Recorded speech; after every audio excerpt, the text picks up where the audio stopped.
दोस्तों MP police exam की अगर हाल ही की शिफ्ट का एनालिसिस देखें तो इसमें जो नदियों से क्वेश्चन है एमपीजी के में एमपी की नदियों से शुरू से मतलब पहले दिन से अभी तक नदियों से कम 2 से 3 4 क्वेश्चन हर शिफ्ट में लगातार देखने के लिए मिल रहे हैं।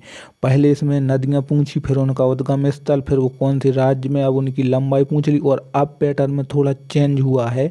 तो चेंज में क्या पूछा जा रहा है कि मध्य प्रदेश की प्रमुख नदियों की स्थिति पूछा जा रहा है, स्थिति या बहाव कि कौन सी नदी किस दिशा में बहती है, कहाँ अपना मुहाना बनाती है और कौन सी सब कुछ। तो इस वीडियो में हम A to Z MP Madhya Pradesh की जितनी प्रमुख नदियाँ हैं उनकी स्थिति और उनका बहाव जानेंगे।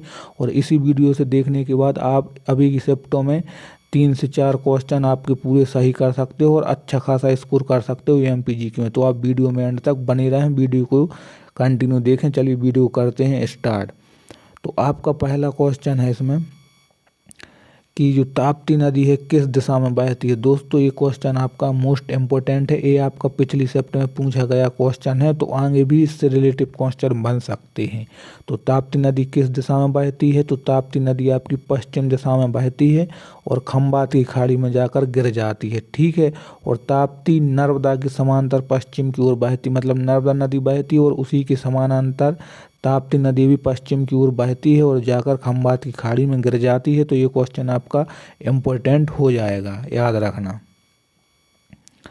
अगला है बेतवा नदी किस दिशा में बहती है। दोस्तों मोस्ट इम्पोर्टेंट क्वेश्चन है, अभी मतलब आज ही की शिफ्ट में ये क्वेश्चन पूछा गया है जिस दिन मैं वीडियो बना रहा हूँ, ठीक है। तो ये बात आप याद रखना, ये क्वेश्चन आपका पूछा जा चुका है। तो आपकी बेतवा नदी उत्तर पूर्व दिशा में बहती है और बेतवा नदी है जो वो बुंदेलखंड क्षेत्र की एक महत्वपूर्ण प्रमुख नदी है, ये बात भी याद रखना। और इसमें हम आंसर के साथ साथ एक्स्ट्रा नोट भी कवर करेंगे जिससे आपके क्वेश्चन बनने के चांस है। उससे पहले अगर आपको वीडियो अच्छी लगती है तो वीडियो को लाइक ज़रूर कर देना और अपने दोस्तों में शेयर भी कर देना। और सबसे ज़रूरी है आप चैनल को सब्सक्राइब जरूर कर लेना, क्योंकि डेली एनालिसिस आपको इस चैनल पर मिलते हैं एमपी पुलिस एग्जाम के। तो चलिए और आगे देखते हैं। अगला क्वेश्चन है चंबल नदी किस दिशा में बहती है। मोस्ट इम्पोर्टेंट क्वेश्चन, एक क्वेश्चन आपका पूछा जा चुका है तो इसे आप याद रखना, इससे रिलेटिव भी और आगे क्वेश्चन बन सकेंगे। तो चंबल नदी आपकी बहती है उत्तर दिशा में, ये बात याद रखना। और चंबल नदी है जो यमुना नदी की एक प्रमुख सहायक नदी है। तो यहाँ से भी आपका ये क्वेश्चन पक्का हो जाएगा कि चंबल नदी यमुना नदी की सहायक नदी है।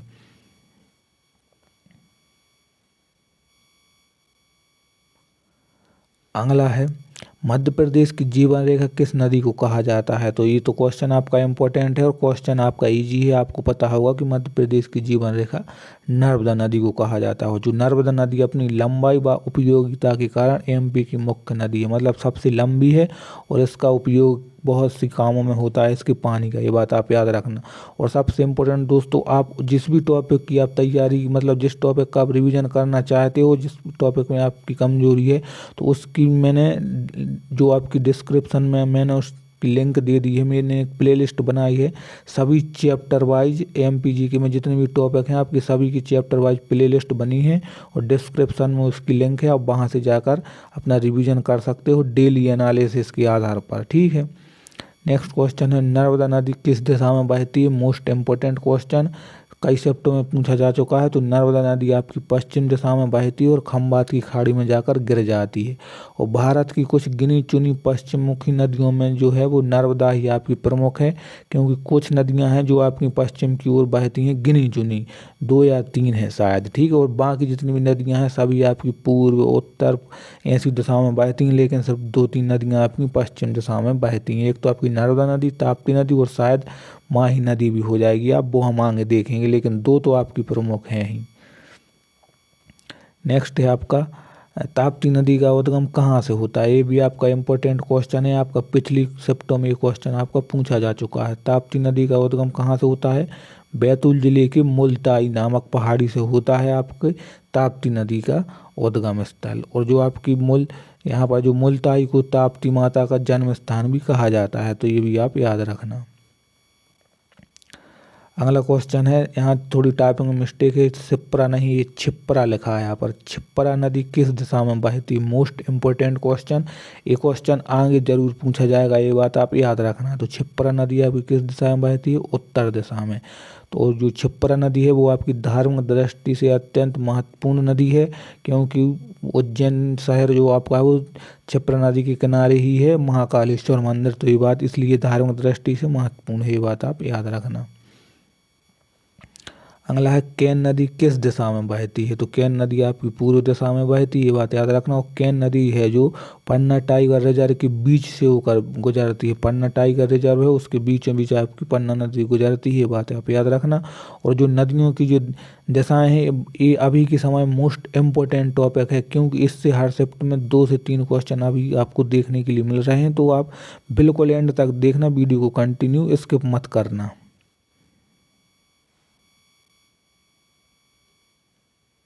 अगला क्वेश्चन है, सोन नदी किस दिशा में बहती है? Most important question. जो आपकी सोन नदी है वो आपकी, देखो सोन नदी को आप अच्छे से समझना, क्योंकि सोन नदी सबसे पहले तो दक्षिण से उत्तर की ओर जाती है, उसके बाद वो फिर पश्चिम की ओर जाती है और फिर दक्षिण की ओर जाती है। तो इस प्रकार से जो है सोन नदी आपकी बहुत ही दिशाओं में बहती है। और यहाँ पर आप नोट में भी देख लीजिए, सोन नदी का जो प्रवाह मार्ग है काफ़ी जटिल और मोड़दार है, ठीक है। तो ये बात आप याद रखना, सोन नदी काफ़ी जटिल और मोड़दार प्रवाह में बहती है, तो ये बात आप याद रखना, ठीक है।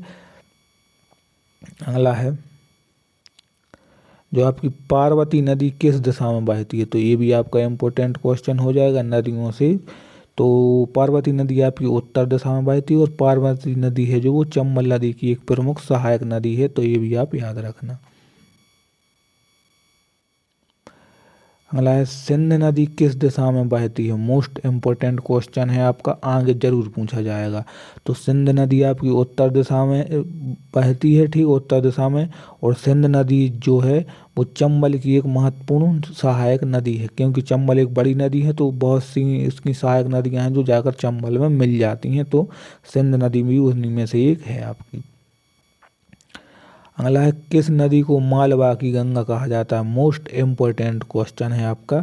मालवा की गंगा है, ठीक है, तो वो है आपकी छिप्रा नदी। छिप्रा नदी को आपकी मालवा की गंगा कहा जाता है। और एक है आपकी दक्षिण की गंगा, तो उसे आपको गोदावरी नदी हो जाएगी। और एक है दक्षिण भारत की गंगा, तो वो आपकी कावेरी नदी हो जाएगी। तो गंगा से आपके रिलेटिव बहुत सारे क्वेश्चन बनते हैं, ठीक है। तो ये बात आप याद रखना, मालवा की गंगा छिप्रा नदी को कहा जाता है। और यहाँ पर उज्जैन में आयोजित कुंभ का मुख्य स्नान छिप्रा में ही होता है। जो आपका उज्जैन में कुंभ लगता है उसका मुख्य स्नान आपका छिप्रा नदी में होता है। अगला है, नर्मदा नदी कहाँ गिरती है? तो ये आपका इम्पोर्टेंट क्वेश्चन हो जाएगा, नर्मदा नदी कहाँ गिरती है? तो नर्मदा नदी आपकी खंबात की खाड़ी के माध्यम से अरब सागर में गिर जाती है, ठीक है, ये बात याद रखना। और नर्मदा सीधी समुद्र में गिरने वाली प्रमुख नदियों में से एक है, मतलब नर्मदा एक ऐसी प्रमुख नदी है जो सीधी जाकर आपकी समुद्र में गिरती है।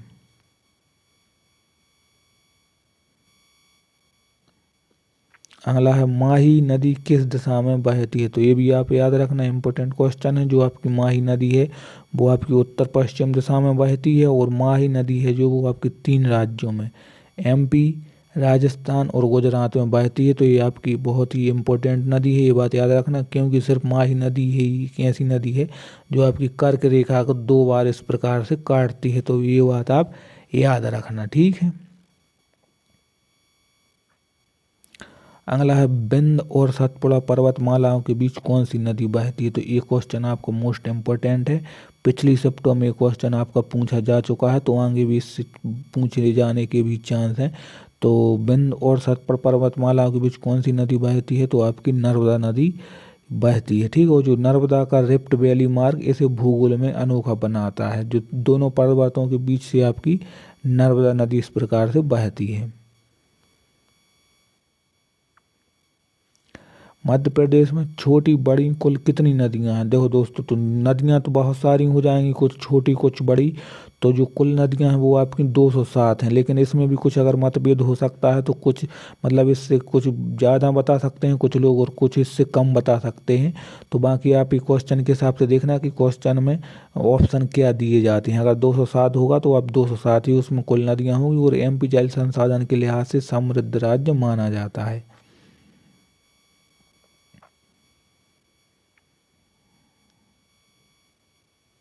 अगला है, मध्य प्रदेश की सबसे बड़ी नदी कौन सी है? तो ये तो आपको पता होगा कि मध्य प्रदेश की सबसे बड़ी नदी आपकी नर्मदा नदी है।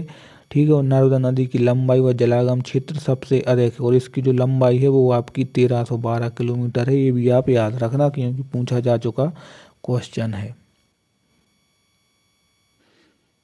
नेक्स्ट है, ताप्ती नदी की लंबाई कितनी है? लंबाइयों से आपके क्वेश्चन पूछे जा चुके हैं, और शायद इस पैटर्न फिर से अगर रिपीट हो तो आगे भी पूछे जाने के चांस है, तो ये भी याद।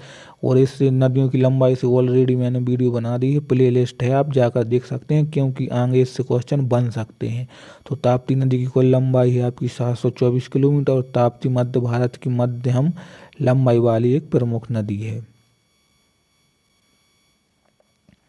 नर्मदा नदी का उद्गम स्थल कौन सा है? तो अमरकंटक है, तो आपको पता होगा, इजी सा क्वेश्चन है। और अमरकंटक को नदियों का उद्गम क्षेत्र कहा जाता है, क्योंकि अमरकंटक से आपकी 2 या 3-4 नदियाँ उद्गम होती हैं। जैसे आपकी अमरकंटक नर्मदा नदी हो जाएगी, आपकी सोन नदी हो जाएगी। ठीक है, तो ऐसी नदियाँ हैं जो आपके अमरकंटक से उद्गम होती हैं।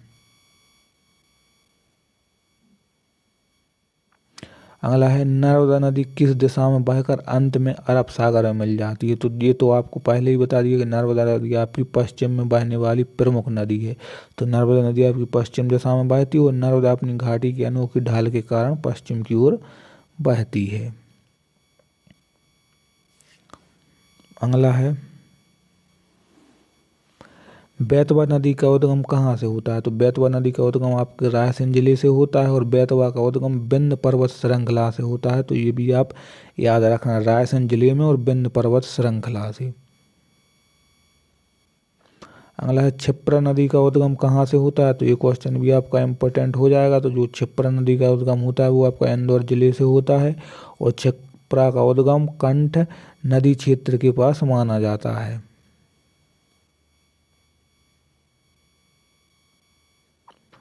अगला लास्ट क्वेश्चन है दोस्तों, किस नदी का नाम देवी ताप्ती के नाम पर रखा गया है? तो वो आपकी ताप्ती नदी है, जो ताप्ती देवी के नाम पर रखा गया है। और ताप्ती नदी को सूर्यपुत्री नदी भी कहा जाता है। ये आपका इम्पोर्टेंट फैक्ट हो जाएगा, क्योंकि ये फैक्ट आपका क्वेश्चन में पूछा जा चुका है कि किस नदी को सूर्यपुत्री कहा जाता है, तो वो आपकी ताप्ती नदी को। ठीक है दोस्तों, तो ये कुछ ऐसे इंपॉर्टेंट क्वेश्चन थे जो आपके पिछली शिफ्टों में आ चुके हैं, और आगे शिफ्टों में आने के बिल्कुल बिल्कुल पूरे पूरे चांस हैं, क्योंकि अब पैटर्न में थोड़ा यही बदला दिखा है कि नदियों की अब दिशा पूछ रहा है कि किस दिशा में बहती हैं। ठीक है, तो ये बात याद रखना। और बाकी आप जिस भी सब्जेक्ट में रिवीजन करना चाहते हो, तो उस सबकी प्ले लिस्ट मैंने डिस्क्रिप्शन में लिंक दे दी है, अलग से प्ले लिस्ट बनाई है।